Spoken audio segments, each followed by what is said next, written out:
नमस्ते जी। 29वीं दृश्य श्रव्य कणिका सत्यार्थ प्रकाश स्वाध्याय एवं प्रवचन माला। आप सभी धर्म प्रेमी महानुभावों का हार्दिक स्वागत करता हूँ। हम सत्यार्थ प्रकाश के प्रथम समुल्लास के ईश्वर नामों की व्याख्या आपके समक्ष पढ़ रहे हैं। क्रम प्राप्त अनादि शब्द के बाद आनंद शब्द की व्याख्या आ रही है। तु नदी समृद्धौ वादिगण की 55वीं धातु है। इसमें आंग पूर्वक तु नदी समृद्धौ धातु से आनंद शब्द बनता है। आनंदन्ति सर्वे मुक्ता यस्मिन् यद्वा यह सर्वान् जीवान आनंदयति स आनंदः। जो आनंद स्वरूप जिसमें सब मुक्त जीव आनंद को प्राप्त होते और जो सब धर्मात्मा जीवों को आनंद युक्त करता है, इससे ईश्वर का नाम आनंद है। आगे शब्द आया है सत। असभुवी ये अदादिगण की 58वीं धातु है।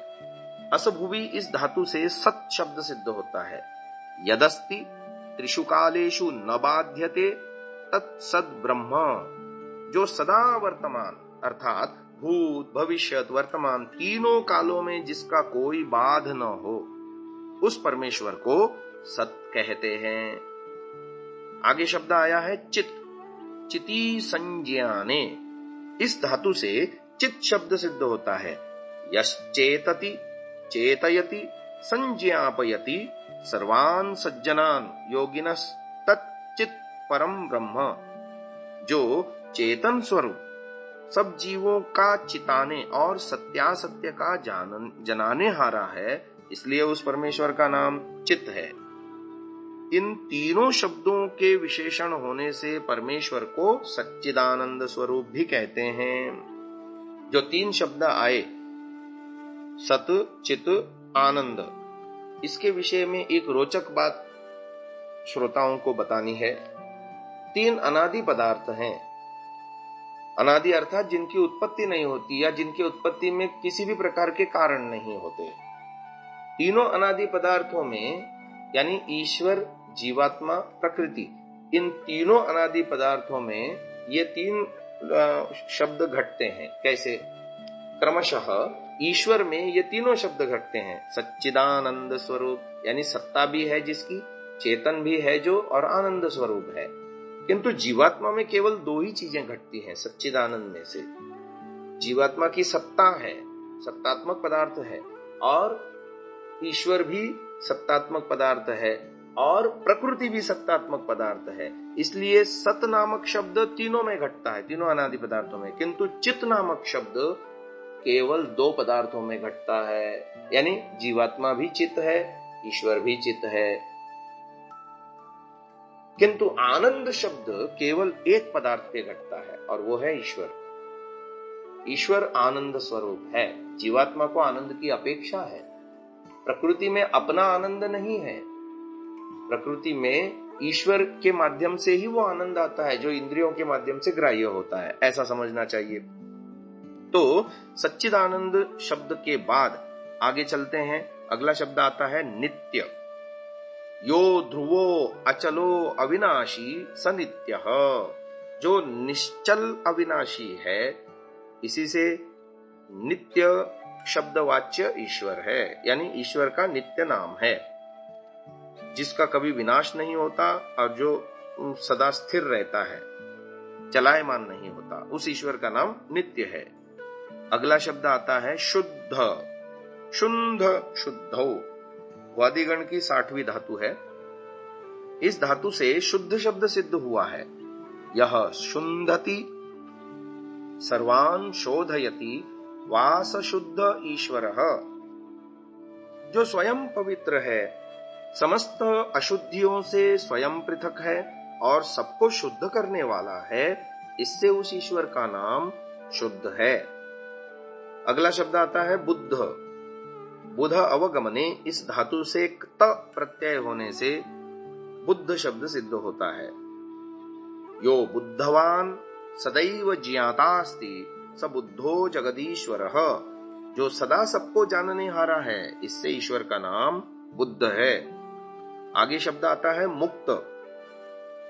मुचलरी मोचने, ये छठे गण की 139वीं धातु है।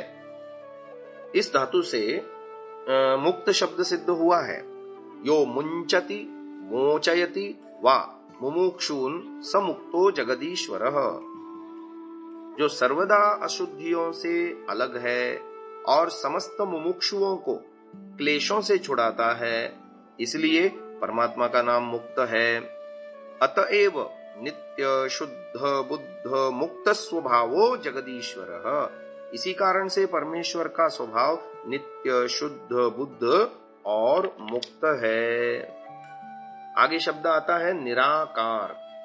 निर और आंग पूर्वक डुक्री करने, इस धातु से निराकार शब्द सिद्ध होता है।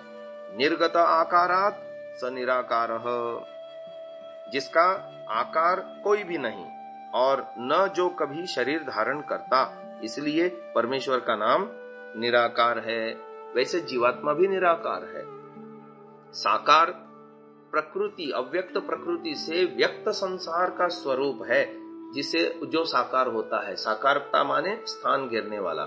जो वस्तुएं स्थान घेरती हैं, अपने घेरे हुए स्थान में दूसरे किसी पदार्थ को प्रवेश नहीं करने देती, तो उसको साकार कहते हैं। और निराकारता वह है कि जिसके अंदर दूसरे पदार्थ प्रवेश कर सकते हो, वो जगह नहीं घेरते। ईश्वर ने सारा संसार व्याप्त किया है, परंतु संसार उसके अंदर रहता है, तो ईश्वर सब जगह रहते हुए भी स्थान नहीं घेरता। इसी कारण से जीवात्मा और जड़ प्रकृति आदि पदार्थ उसमें रह सकते हैं। तो जीवात्मा भी निराकार है और परमात्मा भी निराकार है। दोनों चेतन पदार्थ निराकार हैं। साकार वस्तुएं प्रकृति से बने हुए कार्य जगत जो विकृति रूप है, वो स्थान घेरता है, इसलिए उसको साकार कहते हैं। ये निराकार शब्द की व्याख्या हुई। आगे शब्द आ रहा है निरंजन। अंजु व्यक्तिम लक्षण कांति गतिषु, ये 7वें गण की 20वीं धातु है। इस धातु से अंजन शब्द और निर उपसर्ग के योग से निरंजन शब्द बना। अंजनम व्यक्तिर लक्षणम कुकाम इंद्रियैहि प्राप्तिश्चेत्यस्मात् यो निर्गतः पृथग्भूतः स निरंजनः, जो व्यक्ति अर्थात आकृति, म्लेच्छाचार, दुष्ट कामना और चक्षु आदि इंद्रियों के विषयों के पथ से अलग है, पृथक है, इससे ईश्वर का नाम निरंजन है। आगे एक महत्वपूर्ण शब्द आता है, बड़ा प्रचलित नाम है ईश्वर का, गणेश व गणपति। गण संख्या ने, ये दशम गण की धातु है, चुरादी गण की 139वीं। इस धातु से गण शब्द बना। इसके आगे ईश व पति शब्द रख देने से गणेश और गणपति शब्द सिद्ध होते हैं।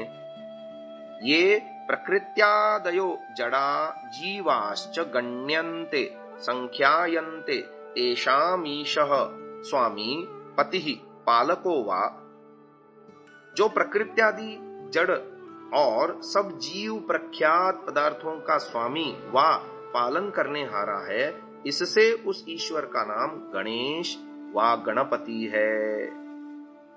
इस गणपति शब्द की व्याख्या ऋग्वेदादि भाष्य भूमिका आदि में भी ऋषि दयानंद ने इसके विषय में लिखा है। प्रायः गणेश व गणपति शब्द से पुराणों में वर्णित जो गणपति के आख्यान हैं, शरीरधारी गणपति जो जिसका सिर हाथी के जैसा है और धड़ मनुष्यों के जैसा है, उसकी तरह से वर्णित है। और हमारा दिमाग भी उसी तरह से बना हुआ है। पूरे देश भर में गणपति उत्सव बड़े धूमधाम से मनाया जाता है, परंतु ऋषि दयानंद गणपति की कितनी बढ़िया व्याख्या करते हैं। यजुर्वेद में भी आया है, गणानां त्वा गणपतिं हवामहे, प्रियाणां त्वा प्रियपतिं हवामहे, निधीनां त्वा निधिपतिं हवामहे, वसो मम अहमजानि गर्भधमत् आत्मजासि गर्भधम। ये यजुर्वेद के मंत्र की व्याख्या ऋषि दयानंद ने ऋग्वेदादि भाष्य भूमिका में भी की है। और जो आध्यात्मिक सर्वश्रेष्ठ ग्रंथ मेरी दृष्टि में आर्याभिविनय में भी इस मंत्र की व्याख्या की है।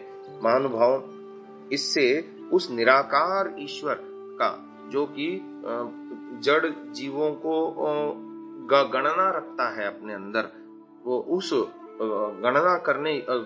गणना जिसके अंदर है, जिस ईश्वर में, उसका नाम, और उन सबका स्वामी होने से, गणना करने योग्य पदार्थों का, जीवों का और जड़ों का स्वामी होने से ईश्वर का नाम गणपति है। आगे शब्द आ रहा है विश्वेश्वरः, यो विश्वमीष्टे स विश्वेश्वरः, जो संसार का अधिष्ठाता है, इससे उस परमेश्वर का नाम विश्वेश्वर है। इस शब्द पर आज हम इस व्याख्या को विराम दे रहे हैं। ओम।